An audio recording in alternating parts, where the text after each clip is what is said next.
સંઘ પ્રદેશ દમણ પ્રવાસીઓ માટે પહેલી પસંદ બન્યું છે, પરંતુ તમને નવાઈ લાગશે કેમ સંઘ પ્રદેશ દમણમાં છેલ્લા 3 વર્ષથી બસ સ્ટેશન જ નથી.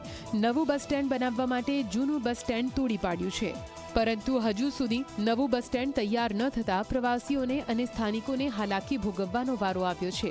કાળઝાળ ગરમીમાં પ્રવાસીઓ અને સ્થાનિકો ખુલ્લામાં ઊભા રહેવા માટે મજબૂર બન્યા છે.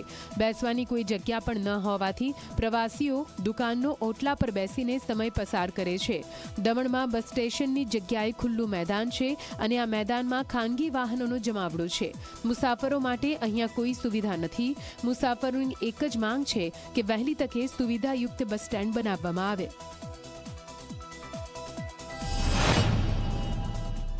પણ અહીંયાની બસ સ્ટેન્ડની હાલત એવી ને એવી જ છે. એટલે 2 વર્ષથી તો હું જોઉં છું, એટલે એવી ને એવી છે.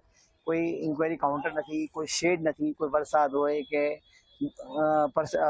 ધૂપ હોય કે બધું હોય, અહીંયા કાંઈ ઊભો રહેવાની જગ્યા નથી, કાંઈ નથી. તડકામાં કેટલા લોકો પરેશાન થાય છે. ડેપોમાં પહેલાં ડેપો તોડી પાડ્યો છે ને તોડવા પહેલાં નવું બનાવવા જોઈએ તો પછી તોડવા. પબ્લિક કેટલા પરેશાન થાય છે ડેપોમાં, બહાર તડકામાં, વરસાદમાં, તેમાં પછી અહીંયા કોઈ ઇન્ક્વાયરી ઓફિસ બી નહીં મળે. વ્યવસ્થિત સારું વિથ ઓલ એમ્યુનિટીઝ, ટોયલેટ ને વોટરની એમ્યુનિટીઝ સાથે એક બસ સ્ટેન્ડ બની રહ્યું છે. એનાથી લોકોને શેલ્ટર બી મળશે.